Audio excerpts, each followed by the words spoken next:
হ্যাঁ, আমি মনে করি যথেষ্ট সক্ষমতা আছে সরকারের। কারণ বাংলাদেশ তো পিছিয়ে নেই। বাংলাদেশ তো অনেক এগিয়ে। বাংলাদেশে এখন আপনার যেই বাংলাদেশের জনগণের টাকায় বড়, বড় মেগা প্রজেক্ট গুলো হয়েছে। পদ্মা সেতু বলেন, মেট্রো রেল বলেন বা আমাদের যে অবস্থান, তো এগুলো যদি হয়ে থাকে বা তাও এই বড়, বড় আমি মনে করি আমি ওইদিকে যাব না তারপরে একটু বলতেই হয় যে দুর্নীতির অনেক বড়, বড় দুর্নীতির ভিতরেও এতগুলো হয়েছে। তো আমি সরকারকে আরো একটা অনুরোধ করব যে বড়, বড় দুর্নীতি বন্ধ করার জন্য সরকারকে আরো সচেতন থাকতে হবে।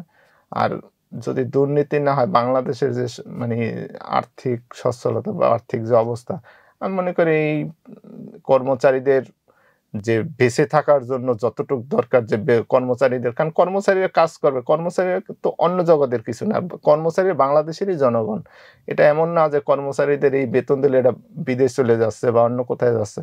বাংলাদেশের জনগণ। তাদের ন্যায্য পাওনা বা ন্যায্য বেতন দিবে। তাতে যেই উম বর্তমানে যে অবস্থান বাংলাদেশের আ যথেষ্ট মানে আপনি মনে করছেন সক্ষমতা আছে। সরকার সক্ষম বেতন ইনশাআল্লাহ। দিতে।